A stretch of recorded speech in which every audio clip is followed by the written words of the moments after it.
नमस्कार साथियों, स्वागत है आप सबका। आज की अपनी क्लास में हिंदी साहित्य के इतिहास के बारे में हम बात कर रहे थे और इसमें हम प्रश्नोत्तरी के बारे में बात कर रहे थे। आदिकाल के जो प्रश्न है अपने 10,000 प्रश्नों की एमसीक्यू चल रही थी, उसके अंदर हम बात करते हैं तो अब तक अपने 200 जो प्रश्न है वो कंप्लीट हो चुके हैं। और आज हम बात करेंगे प्रश्न नंबर 201 से 225 तक के प्रश्नों के बारे में, जिसके अंदर हम सबसे पहले बात करें तो आपका जो पहला प्रश्न है वो है, निम्न में से अपभ्रंश साहित्य से संबंधित नहीं है। साथियों, प्रश्न है आपका कि अपभ्रंश साहित्य के अंदर कौन से कवि हैं जो नहीं आते हैं। अगर हम बात करें ऑप्शन के बारे में तो पहला ऑप्शन आपका हेमचंद्र, बी ऑप्शन आपका पुष्यदंत, सी ऑप्शन आपका धनपाल और डी ऑप्शन के बारे में मैं बात करूं तो कौन है, स्वयंभू। कौन है साथियों, स्वयंभू। तो साथियों आपके अपभ्रंश साहित्य के अंदर हम बात करते हैं तो अपभ्रंश साहित्य के अंदर आपके हेमचंद्र भी आते हैं, पुष्यदंत आते हैं, इसके बाद अगर हम बात करें धनपाल आते हैं और स्वयंभू भी आते हैं। तो आपका जो ई नंबर का ऑप्शन है ये सभी ये आपका बिल्कुल सही उत्तर हो जाएगा। कौन सा, ई नंबर का ऑप्शन बिल्कुल सही उत्तर हो जाएगा। इसके बाद आगे हम बात करते हैं दूसरे प्रश्न के बारे में। दूसरा प्रश्न आपका वो है 202, सिद्धों की भाषा को आलो अंधारी भाषा कहा है, कथन है। साथियों, जो आपके सिद्धों की भाषा है इसको आलो अंधारी भाषा किसने कहा है और ये कथन किसका है। तो हम बात करते हैं कि ये कथन किसका है, सिद्धों की भाषा को आलो अंधारी भाषा किसने कहा है। साथियों, महत्वपूर्ण प्रश्न है आपका जो पहले एग्जाम में पूछा गया है। अगर हम बात करते हैं सिद्धों की भाषा को आलो अंधारी भाषा किसने कहा है तो आपका पहला ऑप्शन है वो है हरप्रसाद शास्त्री, बी ऑप्शन आपके सामने महेश दत्त शुक्ल, सी ऑप्शन आपके सामने बाबू श्याम सुंदर दास और डी ऑप्शन आपके सामने राम कुमार वर्मा। अगर साथियों हम बात करते हैं कि सिद्धों की भाषा को आलो अंधारी किसने कहा है तो वो कहा है आपके हरप्रसाद शास्त्री जी ने सिद्धों की भाषा को आलो अंधारी कहा है। तो आपका ए नंबर का जो ऑप्शन है वो बिल्कुल सही उत्तर हो जाएगा। ठीक है, अगले प्रश्न की ओर हम बात करते हैं। प्रश्न संख्या है अपनी 203, सिद्धों की भाषा को संधा भाषा कहा है, कथन किस कवि का है। साथियों, सिद्धों की भाषा को जो है संधा भाषा किसने कहा है। आलो अंधारी की हम बात करें तो आलो अंधारी आपके जो है हरप्रसाद शास्त्री ने कहा था। और सिद्धों की भाषा को संधा भाषा किसने कहा तो संधा भाषा के बारे में हम बात करें तो ए ऑप्शन है आपके सामने मुनिदत्त सूरी तथा मुनि अद्वैय वज्र सूरी ने, बी ऑप्शन आपके सामने आचार्य रामचंद्र शुक्ल ने, सी ऑप्शन आपके सामने बाबू श्याम सुंदर दास ने और डी ऑप्शन आपके सामने राम कुमार वर्मा ने। अगर साथियों हम बात करते हैं सिद्धों की भाषा के बारे में कि सिद्धों की भाषा को संधा भाषा किसने कहा है तो मुनि दत्त सूरी तथा मुनि अद्वैय वज्र सूरी ने जो है सिद्धों की भाषा को संधा भाषा कहा है। तो आपका ए ऑप्शन जो है बिल्कुल सही उत्तर हो जाएगा। ठीक है, इसके बाद आगे हम बात करते हैं आज का अपना जो चौथा प्रश्न है यानी कि 204 नंबर का प्रश्न है वो है, सिद्धों के बारे में जानकारी सबसे पहले कहाँ से प्राप्त होती है। जो साथियों सिद्धों की जानकारी है इनके बारे में हमें सबसे पहले इनकी जानकारी कहाँ से प्राप्त होती है तो हम बात करते हैं पहले ऑप्शन के बारे में सरप्पा से, बी ऑप्शन आपका लुइपा से, सी ऑप्शन आपका वर्ण रत्नाकर से और डी ऑप्शन आपका डोम्बिपा से। तो साथियों हम बात करते हैं सिद्धों के बारे में जो सबसे पहले जानकारी कहाँ से प्राप्त होती है हमें तो वर्ण रत्नाकर से होती है। कहाँ से, वर्ण रत्नाकर से सिद्धों की जानकारी प्राप्त होती है। ठीक है, बात करते हैं हम अगले प्रश्न के बारे में। 205 नंबर का प्रश्न है आज का अपना, सिद्धों की संख्या कितनी होती है। और साथियों ये जो प्रश्न आपके अभी फिलहाल आपके ग्रेड फर्स्ट का पेपर हुआ था, किसका, ग्रेड फर्स्ट का पेपर हुआ था, उसके अंदर पूछा गया था सिद्धों की संख्या कितनी होती है। तो साथियों हम सिद्धों की संख्या के बारे में बात करते हैं तो पहला ऑप्शन आपके सामने 40, बी ऑप्शन आपके सामने 9, सी ऑप्शन आपके सामने 84 और डी ऑप्शन आपके सामने 82। तो साथियों हम बात करते हैं सिद्धों की संख्या के बारे में तो कितनी होती है आपके 84 संख्या होती है सिद्धों की। अगर बात करें हम नाथों की संख्या कितनी होती है तो नाथों की संख्या के बारे में हम बात करते हैं तो 9 नाथ होते हैं। कितने, 9 नाथ होते हैं। तो सिद्धों की संख्या कितनी हो गई आपके 84 और नाथों की संख्या कितनी होती है, 9 होती है। ठीक है, साथ ही यही मैं आपसे एक बात करना चाहती हूँ कि जो अगर आपको किसी भी स्टूडेंट को ये पीडीएफ चाहिए, क्वेश्चनों की पीडीएफ चाहिए, तो आपको या फिर किसी भी प्रकार की पीडीएफ चाहिए, अभी फिलहाल मैंने जो कल है आपके सामने वो क्लास ली थी कि हिंदी साहित्य में प्रथम किसने किसको माना है, कि जैसे कि आपके सामने प्रथम नाटक किस कवि ने माना है, प्रथम जो आपका उपन्यास है वो किस कवि ने कौन सा माना है। तो इसके बारे में जो मैंने है कल आपको जो है क्लास ली थी, और पूरा एकदम आपके सामने कम से कम 90 जो फैक्ट हैं, आपके 80 से 90 फैक्ट निकलेंगे उसके अंदर, जो पूरे मैंने आपको बताए हैं, और उसमें से भी मैंने आपको मोस्ट बता दिए हैं कि ये वाले तो कम से कम आपको याद रहना ही चाहिए। तो अगर किसी को वो वाली जो है वीडियो देखनी है तो आप हमारे जो है प्लेलिस्ट में जाके देख सकते हो। और आप लोगों से साथियों एक रिक्वेस्ट है कि आप चैनल को सब्सक्राइब जरूर करें, क्योंकि आप लोगों का सपोर्ट अगर हमारे साथ नहीं रहेगा तो हम बिल्कुल डीमोटिवेट हो जाएंगे कि कोई है जो हमें मतलब आप लोग जो हमें सपोर्ट नहीं कर रहे हो, तो मतलब आपको जो है वीडियो देखना पसंद नहीं कर रहे हो, या फिर जैसे आपको जो है क्वेश्चन देखने के लिए, जैसे कुछ लोग तो मुझे बहुत ज़्यादा ही कमेंट कर रहे हैं कि मैम फटाफट से ना जो आदि काल को ख़त्म करो और भक्ति काल के प्रश्न लेके आओ। तो भक्ति काल के प्रश्न भी लेके आऊँगी, वादा किया है मैंने 10,000 प्रश्नों का, तो 10,000 प्रश्नों के अंदर आपका पूरा सिलेबस रहेगा, तो ऐसे तो नहीं करूँगी मैं। ठीक है, तो बिल्कुल आपको अगर पीडीएफ चाहिए तो हमारा टेलीग्राम चैनल है प्रबोध क्लासेज के नाम से हमारा टेलीग्राम चैनल है, तो आप जाके हमारे चैनल को ज्वाइन कर ले, और उसके बाद आप फाइल्स में जाओगे तो आपको फाइल्स में जाने के बाद हमारा जो चैनल है उसके अंदर आपको पीडीएफ मिल जाएगी, या फिर अगर आप ढूंढोगे तो ऐसे ऐसे स्किप करने पे भी मिल जाएगी वो। ठीक है, अगले प्रश्न की ओर हम बात करते हैं। 206 नंबर का प्रश्न है, प्रथम सिद्ध कवि कौन माने जाते हैं। साथियों हम प्रथम सिद्ध कवि के बारे में बात करते हैं कि प्रथम सिद्ध कवि कौन माने जाते हैं। तो पहले ऑप्शन के बारे में हम बात करते हैं तो हेमचंद्र, बी ऑप्शन आपका विश्वनाथ प्रसाद मिश्र, सी ऑप्शन आपके सामने विद्यापति, और डी ऑप्शन आपके सामने सरयपा। अगर साथियों हम बात करते हैं प्रथम सिद्ध कवि के बारे में कि प्रथम सिद्ध कवि कौन माने जाते हैं, तो वो माने जाते हैं आपके सरयपा। तो आपका जो डी नंबर का ऑप्शन वो बिल्कुल सही उत्तर हो जाएगा कि प्रथम सिद्ध कवि कौन माने जाते हैं, तो आपके सरयपा माने जाते हैं। ठीक है, अगले प्रश्न के बारे में हम बात करते हैं। अगर प्रथम सिद्ध सरयपा माने जाते हैं तो अंतिम सिद्ध कवि कौन माने जाते हैं। साथ ही दोनों प्रश्न हैं जो आपके फैक्ट के रूप में बहुत महत्वपूर्ण है। तो अगर प्रथम सिद्ध आपके सरयपा माने जाते हैं तो अंतिम सिद्ध कौन माने जाते हैं। साथियों फटाफट से कम जो क्वेश्चन आपको आए वो आप कमेंट करके तो बताइए कि इसका आंसर ये होगा। आप लोग आंसर तो बता सकते हो ना कि इसका आंसर ये होगा, तो मुझे कमेंट बॉक्स में आंसर जरूर सबके आने चाहिए कि मैम जो इसका आंसर ये होने वाला है। ठीक है, अंतिम सिद्ध कौन हो जाएंगे आपके। पहला ऑप्शन आपके सामने हेमचंद्र, बी ऑप्शन आपके सामने विश्वनाथ प्रसाद मिश्र, सी ऑप्शन आपके सामने मतेश्वर नाथ, और डी ऑप्शन आपके सरयपा। तो साथ ही हम बात करते हैं सरयपा तो है आपके प्रथम सिद्ध कवि, क्या हो जाएंगे आपके प्रथम सिद्ध कवि। तो अंतिम कौन हो जाएंगे आपके मतेश्वर नाथ, ये हो जाएंगे आपके अंतिम सिद्ध कवि। क्या हो जाएंगे अंतिम सिद्ध कवि। ठीक है, प्रथम आपके सरयपा है तो अंतिम कौन आपके मत्स्येंद्र नाथ। ठीक है, तो आपका सी नंबर का जो ऑप्शन है इसके अंदर बिल्कुल सही उत्तर हो जाएगा। बात करते हैं हम अगले प्रश्न के बारे में। अगला प्रश्न आपके सिद्धों में योगिनियों की संख्या है। साथियों हम बात करते हैं सिद्धों में योगिनियों की संख्या कितनी है। पहला ऑप्शन आपके सामने 3, दूसरा ऑप्शन आपके सामने 4, सी ऑप्शन है आपके सामने 5, और डी ऑप्शन है आपके सामने 6।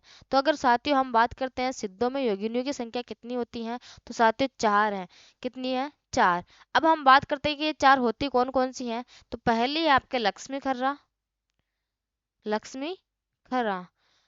4 जो सिद्ध योगिनियां हैं वो कौन कौन सी है सिद्धों के अंदर। पहली है लक्ष्मी खर्रा, दूसरी आपके सामने मणि भद्रपा। ये क्वेश्चन जो साथियों आपको एग्जाम में पहले पूछे गया है, मतलब पहले पूछा गया है, तो बिल्कुल आपके लिए मोस्ट है ये। दूसरा है मणिभद्रपा, तीसरा हो जाएगा आपके सामने मेघलापा। तीसरी स्त्री कौन है, तो मेघलापा। तीसरी योगिनी कौन हो जाएगी, मेघलापा, और चौथी कौन हो जाएगी आपके कनकलापा। कौन सी हो जाएगी, कनक लापा। कम से कम साथियों आपको ये चीज तो याद रखनी है कि सिद्धों में योगिनियों की संख्या कितनी है, तो 4 है। कौन कौन सी है योगिनियां, तो लक्ष्मी खर्रा, मणिभद्रपा, मेघलापा और कनक लापा। ये जो है आपके सिद्धों में योगिनियों की संख्या मानी जाती है। ठीक है, तो आपका यहाँ उत्तर कौन सा हो जाएगा, बी नंबर का ऑप्शन जो बिल्कुल सही उत्तर हो जाएगा। इसके बाद आगे हम बात करते हैं 209 नंबर का प्रश्न है, सिद्ध साहित्य की विशेषताएं हैं। साथियों, हम सिद्ध साहित्य की विशेषता के बारे में हम बात करते हैं कि सिद्ध साहित्य, इन्होंने धार्मिक आडंबरों का विरोध किया था। क्या सिद्ध साहित्य ने जो है धार्मिक आडंबरों का विरोध किया था क्या? तो बिल्कुल सिद्ध साहित्य ने धार्मिक आडंबरों का विरोध किया था। बी ऑप्शन है, ब्राह्मणवाद एवं वैदिक धर्म का विरोध किया था। बिल्कुल साथियों, जो सिद्ध साहित्य हैं, जो सिद्ध थे, उन्होंने ब्राह्मणवाद एवं वैदिक धर्म का भी विरोध किया था। तंत्र साधना पर बल दिया था। तो साथियों, जो सिद्ध होते थे वो उन्होंने तंत्र साधना पर भी बल दिया था। तो आपका जो चौथा ऑप्शन है ये सभी, तो आपका जो चौथा ऑप्शन है बिल्कुल सही उत्तर हो जाएगा। इन्होंने जो है धार्मिक आडंबरों का विरोध किया था, ब्राह्मणवाद एवं वैदिक धर्म का भी विरोध किया था और तंत्र साधना पर भी जो है जोर दिया था। ठीक है, तो आपका डी नंबर का जो ऑप्शन है बिल्कुल सही उत्तर हो जाएगा। साथियों, विशेषता ध्यान रखनी है, बिल्कुल विशेषता वाले प्रश्न आजकल आपको पता कितने पूछे जाते हैं, बिल्कुल मोस्ट आपके सिद्धों में से अगर पूछे जाएंगे, या तो आपको कवि को मिलान करवाएंगे या फिर ऐसे विशेषता पूछी जाएगी सिद्धों में से भी। ठीक है, सिद्ध साहित्य में भी, तो आपको अच्छे से याद रखनी है विशेषता एक एक के बारे में। आगे हम बात करते हैं नाथ साहित्य की विशेषता है। निम्न में से नाथ साहित्य की जो विशेषता है उसके बारे में आपको सत्य कथन बताना है। नाथ साहित्य की विशेषता के बारे में सत्य कथन बताना है। क्या बताना है आपको? सत्य कथन बताना है। सबसे पहले हम बात करते हैं ए, पहला ऑप्शन आपका, नाथों ने साधना के लिए नारी से दूर रहने की सलाह दी थी। बिल्कुल साथियों, जो आपके नाथ हैं उन्होंने जो है नारी से दूर रहने के लिए सलाह दी थी, क्योंकि वो नारी को जो है अपवित्र मानते थे। क्या मानते थे? अपवित्र मानते थे।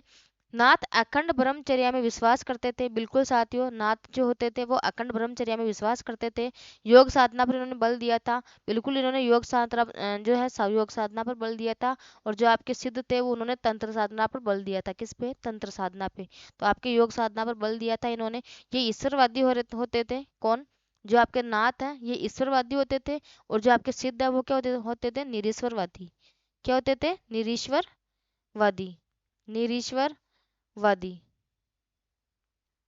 जो आपके जो सिद्ध है वो निरीश्वरवादी होते थे, और आपके जो है नाथ ये ईश्वरवादी होते थे। ठीक है, तो अगर हम बात करते हैं इसके ऑप्शन के बारे में, तो आपका जो पांचवा ऑप्शन है ये सभी तो बिल्कुल सही हो जाएगा, क्योंकि नाथों ने जो है साधना के लिए नारी से दूर रहने की सलाह दी थी। और नाथ अखंड ब्रह्मचर्य में विश्वास करते थे। योग साधना पर इन्होंने बल दिया था। ईश्वरवादी ये होते थे। तो आपका ई नंबर का जो ऑप्शन है बिल्कुल सही उत्तर हो जाएगा। और साथ ही इसको भी मोस्ट लगा लेना। ठीक है, इसके बाद आगे हम बात करते हैं, अगला प्रश्न अपना 211 नंबर का प्रश्न है, निम्न में से सिद्धों एवं नाथों में समानताएं पाई जाती हैं। निम्न में से सिद्धों एवं नाथों में समानताएं पाई जाती है। अगर हम बात करते हैं ए ऑप्शन के बारे में, कि ए ऑप्शन आपके सामने दोनों में जाति प्रथा थी। बिल्कुल साथियों, जो सिद्ध होते थे और नाथ होते दोनों में जाति प्रथा बिल्कुल थी। ठीक है, बी ऑप्शन आपके सामने वर्ण व्यवस्था एवं ब्राह्मणवाद का विरोध किया।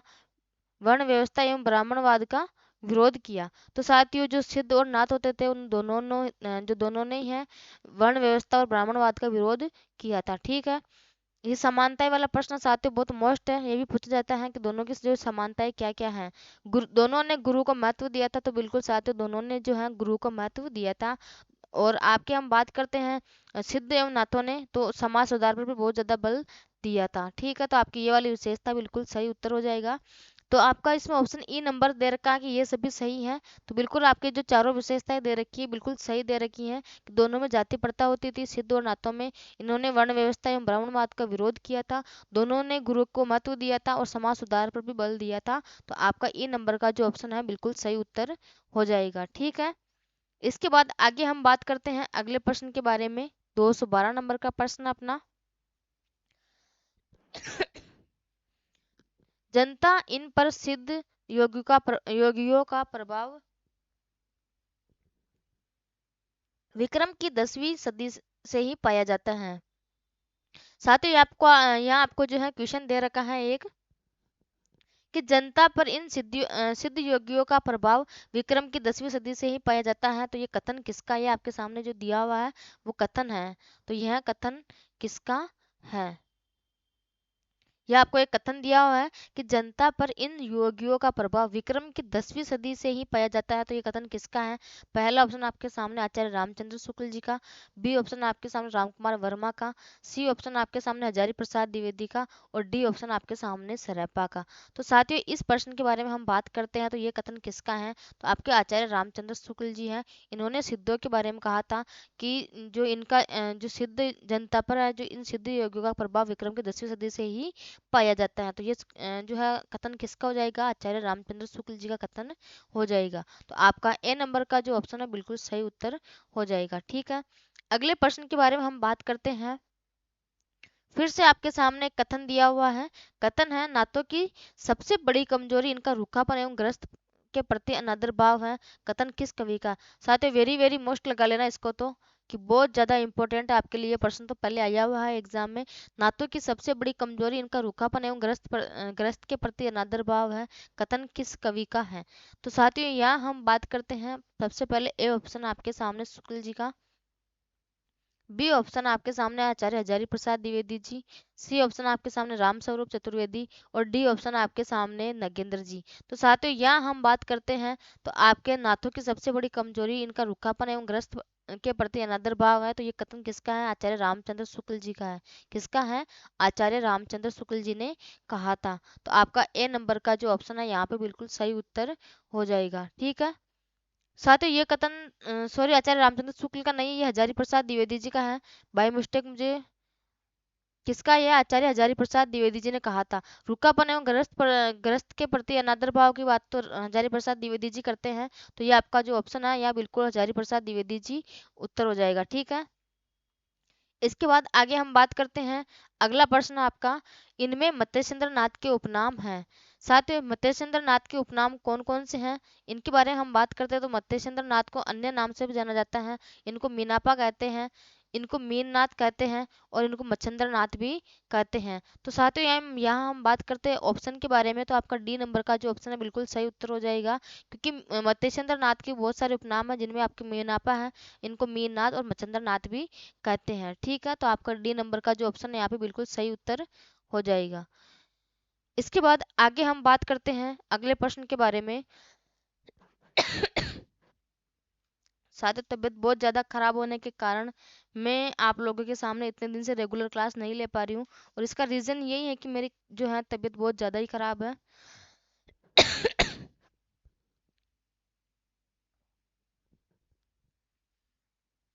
प्रश्न है आपके सामने, निम्न में से कोलचारी सिद्ध कौन कहे जाते हैं? निम्न में से कोलचारी सिद्ध कौन कहे जाते हैं? तो अगर यहाँ हम बात करते हैं पहले ऑप्शन के बारे में, पहला ऑप्शन आपके कविमाला, बी ऑप्शन आपके सामने पुष्यदंत, सी ऑप्शन आपके सामने मच्छंद्र नाथ, और डी ऑप्शन आपके सामने सरयपा। अगर साथियों यहाँ हम बात करते हैं कोलचारी सिद्ध कौन कहे जाते हैं, तो कोलचारी सिद्ध के बारे में हम बात करते हैं तो आपको जो मच्छंद्र नाथ है इनको कोलचारी सिद्ध कहे जाते हैं। किनको? मच्छंद्र नाथ को कोलचारी सिद्ध कहे जाते हैं। ठीक है, तो आपका सी नंबर का जो ऑप्शन है बिल्कुल सही उत्तर हो जाएगा। सॉरी, मैं इसके बाद आगे हम बात करते हैं अगले प्रश्न के बारे में। तबीयत बहुत ज्यादा खराब है, मेरे को खांसी इतनी खतरनाक हो रखी है कि कुछ पूछो मत। 216 नंबर का प्रश्न है, आला खंड वीर रस से परिपूर्ण एवं ओजस्वी रचना है। क्या है साथियों प्रश्न? आला खंड वीर रस से परिपूर्ण एवं ओजस्वी रचना है। थोड़ी हेल्प आपको करनी पड़ेगी कि आपको ऑप्शन पढ़ के पहले ही कमेंट करना होगा, ताकि मुझे जो ऑप्शन पढ़ने में इतना प्रॉब्लम नहीं हो। आलाखंड और वीर रस से परिपूर्ण एवं ओजस्वी रचना कौन सी है? ए नंबर का जो ऑप्शन आपके सामने आचार्य रामस्वरूप चतुर्वेदी, बी ऑप्शन आपके सामने, साथ ही आपके सामने जो है कथन दिया हुआ कि कथन किसका है? कथन किसका है? अगर एक कथन के बारे में हम बात करते हैं कि आलाखंड वीर रस से परिपूर्ण एवं ओजस्वी रचना है, ये कथन किसका है? तो पहला ऑप्शन आपके सामने आचार्य राम स्वरूप चतुर्वेदी, बी ऑप्शन आपके सामने डॉक्टर राम कुमार वर्मा, और सी ऑप्शन आपके सामने आचार्य हजारी प्रसाद द्विवेदी जी, और डी ऑप्शन है आपके सामने नगेंद्र जी। अगर साथियों यहाँ हम बात करते हैं तो आपका जो ये कथन है यह राम स्वरूप चतुर्वेदी जी ने दिया था। किसने? राम स्वरूप चतुर्वेदी जी ने दिया था। क्या कहा था इन्होंने?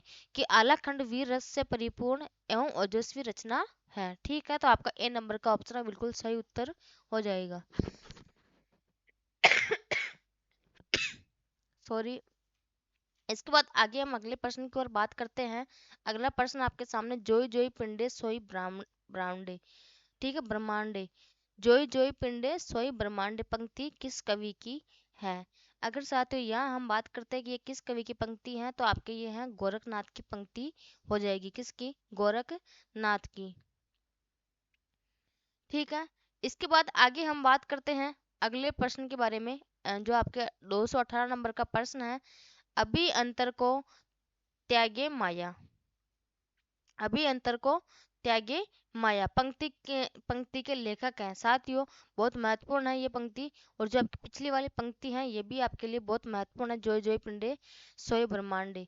ये भी आपकी जो पंक्ति है ये बहुत इंपॉर्टेंट है। ठीक है, तो आपके अभी अंतर को त्यागे माया ये पंक्ति के लेखक कौन है? तो हम बात करते हैं यहाँ पे। पहला ऑप्शन आपके सामने गोरखनाथ, बी ऑप्शन आपके सामने अमीर खुसरो, सी ऑप्शन आपके सामने पृथ्वीराज रासो, और डी ऑप्शन आपके सामने डोला मारूरा दुहा।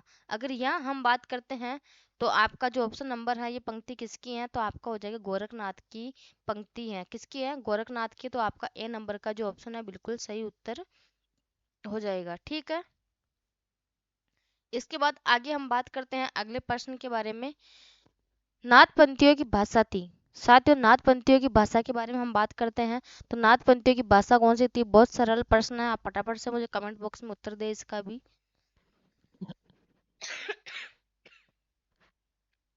कमेंट बॉक्स में उत्तर देकर नाथपंथियों की भाषा कौन सी थी? पहला ऑप्शन आपके सामने अवधी, बी ऑप्शन आपके सामने सदुकड़ी भाषा, सी ऑप्शन आपके सामने ब्रज भाषा, और डी ऑप्शन आपके सामने राजस्थानी भाषा। अगर साथियों हम यहाँ बात करते हैं नाथपंथियों की भाषा के बारे में तो उनकी भाषा कौन सी थी? सदुकड़ी भाषा थी। ठीक है, नाथपंथियों की भाषा कौन सी थी? सदुकड़ी भाषा। तो आपका बी नंबर का जो ऑप्शन है बिल्कुल सही उत्तर हो जाएगा। इसके बाद आगे हम बात करते हैं नाथ पंथ के जोगियों को कहा जाता है। साथियों नाथ पंथ के जोगियों को क्या कहा जाता है? पूछा गया है एग्जाम में, तो आपको ध्यान रखना है। और आपका जो भाषा वाला प्रश्न, नाथ पंथियों की भाषा कौन सी है, ये भी एग्जाम में पूछा गया, तो आपको ध्यान रखना है। नाथ पंथियों की भाषा सदुकड़ी थी। और अगर हम बात करते हैं कि नाथ पंथ के जोगियों को क्या कहा जाता है, पहला ऑप्शन आपके सामने कनफटा, बी ऑप्शन है अर्षायनी, सी ऑप्शन आपके सामने पूर्ण भगत, और डी ऑप्शन आपके सामने चरका नंद। अगर साथ ही हम बात करते हैं नाथपंथियों, जो नाथपंथ के जोगियों को क्या कहा जाता है, तो उनको कनफटा जोगी कहा जाता है। किसको? नाथपंथ के जोगियों को कनफटा जोगी कहा जाता है। तो आपका ए नंबर का जो ऑप्शन है बिल्कुल सही उत्तर हो जाएगा। ठीक है। इसके बाद आगे हम बात करते हैं 221 नंबर का प्रश्न आपका, जैन रास परंपरा के कवि एवं काव्य रचना को सम्मिलित कीजिए। साथ ही आपके जो जैन कवि हैं उनके जो कवि दे रखे हैं, एक तरफ आपकी रचना दे रखी है उनकी, उसको सम्मिलित करना है। तो सबसे पहले हम बात करते हैं कि आपके ए ऑप्शन है जिंदत सूरी, ए ऑप्शन आपका जिंदत सूरी। इनकी रचना के बारे में हम बात करते हैं तो इनकी रचना कौन सी हो जाएगी? आपकी उपदेश रसायन रास। कौन सी हो जाएगी? उपदेश रसायन रास। ठीक है, तो बिल्कुल सही ये आपका जो आंसर है बिल्कुल सही उत्तर हो जाएगा। जिनदत्त सूरी की रचना कौन सी है? उपदेश रसायन रास। बी ऑप्शन के बारे में हम बात करते हैं जिन पदम सूरी, और इनकी रचना के बारे में हम बात करें, इनकी रचना कौन सी हो जाएगी? स्तुलिभद्र फाग रास। कौन सी? स्तुलिभद्र रास या जिन पदम सूरी की स्तुलिभद्र फागु, जो इनकी रचना है बिल्कुल सही ये भी सही है कि जिन पदम सूरी की रचना कौन सी हो जाएगी? स्तुलिभद्र फागु। इसके बाद आगे हम बात करते हैं सी नंबर का ऑप्शन आपके सामने, जो आपके धर्म सूर्य की रचना कौन सी हो जाएगी? तो जम्बू स्वामी रास। जम्बू स्वामी रास जो है, तो ये भी इनकी रचना बिल्कुल सही हो जाएगी। धर्म सूर्य की जो रचना कौन सी है? जम्बू स्वामी रास। और योग चंद्र मुनि की रचना के बारे में हम बात करें तो इनकी रचना कौन सी हो जाएगी? योग सार। तो आपका ई नंबर का जो ऑप्शन है बिल्कुल उपरोक्त सभी सही उत्तर हो जाएगा। ठीक है। इसके बाद आगे हम बात करते हैं 222 नंबर का प्रश्न आपके सामने है। एक पंक्ति दी हुई है आपके सामने, पंक्ति दी हुई है कि ये पंक्ति किसकी है। यहाँ हम बात करते हैं आपके सामने, तो 9 लख पातरी आगे नाचे पीछे सहज अखाड़ा, ऐसे मन लो जोगी खेले तब अंतरी बसे भंडारा। साथियों पंक्ति क्या है, 9 लख पातरी आगे नाचे पीछे सहज अखाड़ा, ऐसे मन लो जोगी खेले तब अंतरी बसे भंडारा। तो साथियों ये पंक्ति किसकी है, किस कवि के बारे जो किस कवि की पंक्ति है, इसके बारे में हम बात करते हैं। तो सबसे पहला ऑप्शन आपका दिया हुआ शुक्ल जी की पंक्ति है, बी ऑप्शन आपके सामने रामकुमार वर्मा की है, सी ऑप्शन आपके सामने गोरखनाथ की, या फिर आपके जो डी ऑप्शन है वो नगेंद्र की पंक्ति है। साथियों अगर आप यहाँ बात करें तो इसका आंसर हो जाएगा गोरखनाथ जी की पंक्ति है। किसकी ये पंक्ति, गोरखनाथ जी की पंक्ति है। ठीक है, अगले प्रश्न के बारे में हम बात करते हैं। फिर से आपके सामने एक पंक्ति है, एक नारदो को ले बैठी टेढ़ी होके बिल में पेठी, जिसके बेटे उसे सुहाए खुसरो उसके बलबल जाए। ये आपकी पायजामा से ली हुई है।